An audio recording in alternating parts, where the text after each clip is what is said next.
Welcome back to the deep dive. You know, when most people think about the art world, they probably picture uh, quiet galleries, maybe some exclusive events, this idea that an artist just creates and, well, hopes someone important discovers them. But what if that whole picture is changing, like really fundamentally changing, especially now in 2025? Our sources are suggesting something pretty bold, that every artist today is essentially a brand, whether they frame it that way or not.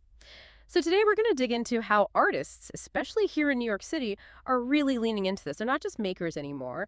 They're becoming entrepreneurs, building actual businesses, treating their creative talent almost like a startup. Our mission really is to unpack that mindset shift and look at the platforms they're using, the practical tools, and the really smart ways they're monetizing their work, turning creativity into cash, and doing it here in NYC, which is, let's face it, incredibly competitive, but also just buzzing with energy. It sort of forces you to be strategic, doesn't it? Treating your art like a business isn't just nice to do, it feels essential. When you first hear that phrase, art as a startup, what kind of jumps out at you? Well, the biggest thing for me is how active it all is now. Hmm. Used to feel much more passive. Create, wait, hope. Now it's about deliberately building something.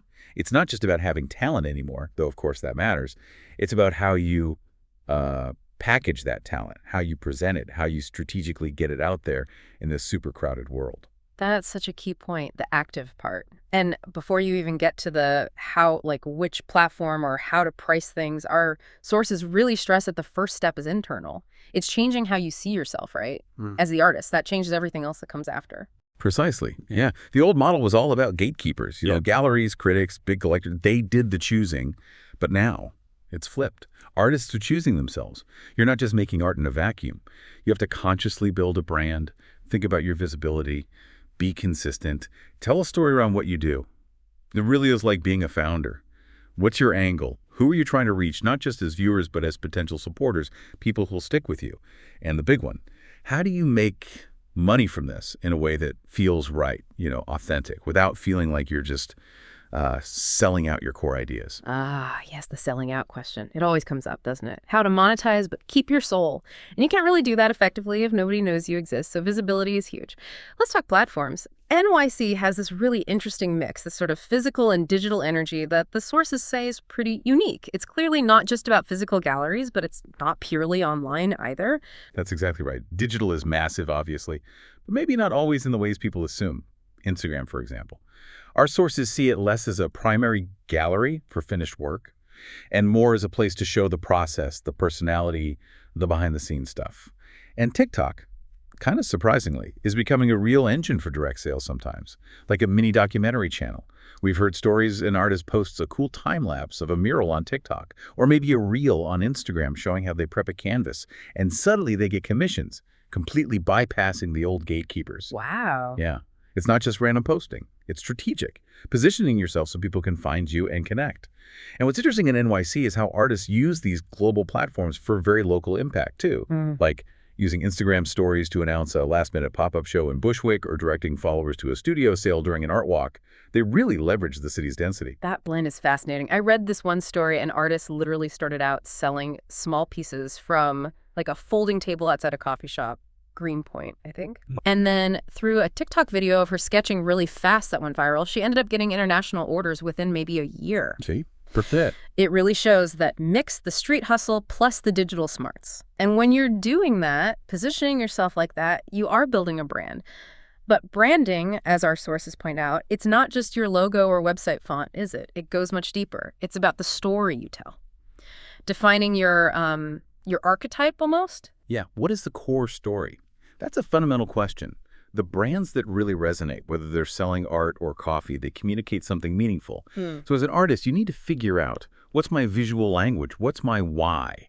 What makes my work distinctly mine? It helps think about your archetype, like you said. Are you the rebel, the minimalist, the storyteller, the visionary? Knowing that helps keep everything consistent, your message, your visuals, everything. Ask yourself, what feeling do I want people to have? Who am I really trying to connect with? Why should someone follow my journey or, actually buy something? Branding is really about that feeling, that lasting impression you make. That emotional hook, right? That's what turns someone from just looking to actually following, maybe investing. Yeah. And speaking of investing, let's get practical. What are the actual ways NYC artists are making money? especially ways that move beyond just hoping for a gallery show. Oh, definitely not just waiting for a gallery. That's often a tough door to open anyway, especially early on. Artists in NYC are actively building multiple income streams, diversifying. Our sources highlight at least 5 main avenues. First, commissions. That could be big murals, custom portraits, sometimes even creating content for brands. Second, art fairs and pop-ups. Places like Bushwick, LES, Dumbo, they have really vibrant scenes. Great for direct sales, meeting people. Third, online shops, using things like Shopify, Etsy, or even selling digital goods. Things he owns, maybe unique fonts, digital brushes on platforms like Gumroad. Interesting digital goods, too. Yeah. Fourth, collaborations. Partnering with local businesses, coffee shops, boutiques, maybe music venues, gets your work seen in different contexts. And fifth, licensing. Selling the rights for your designs to be used on products, clothes, home decor, packaging, you name it. The main idea is, don't put all your eggs in one basket. Build a few different ways to earn. It creates resilience, frees you up to actually make art. Right, building that resilience, that ecosystem, it makes sense. And that ties into this other piece of advice from the sources, which I thought was really smart. Treat your studio like a startup's headquarters. It's not just where you paint or sculpt, it's where you run the business of painting or sculpting. Exactly that. Your studio, whether it's a proper space or just a corner of your apartment, it needs to be your operations hub, which means putting some basic but really vital systems in place. Track your sales.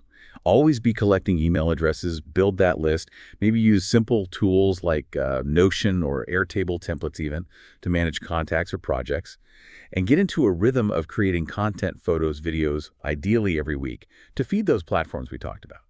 The artists who really treat their physical space like the engine of their whole creative business, who integrate these simple operational steps, they're the ones setting themselves up for the long haul. Okay, so wrapping this up, for any artists listening, or really anyone trying to turn their creative work into something sustainable, this deep dive really highlights a major change, doesn't it? You're not just waiting by the phone anymore, you're actively building something. It takes intention, it takes strategy, it takes showing up. And New York City, well, we know it's tough, it asks for a lot, but it's also just the most incredible, energetic place if you figure out how to navigate it with both heart and that strategic thinking. The practical takeaway seems pretty clear. Start where you are, maybe small, but be consistent. And don't underestimate what one great piece or one post that connects or even one good conversation can spark. And maybe one final thought to leave people with, connecting back to that idea of business and art. As artists increasingly adopt these entrepreneurial skills, what does that mean long-term for their authentic voice, for creative freedom?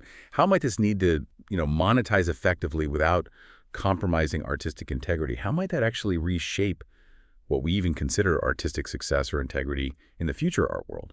Something to chew on.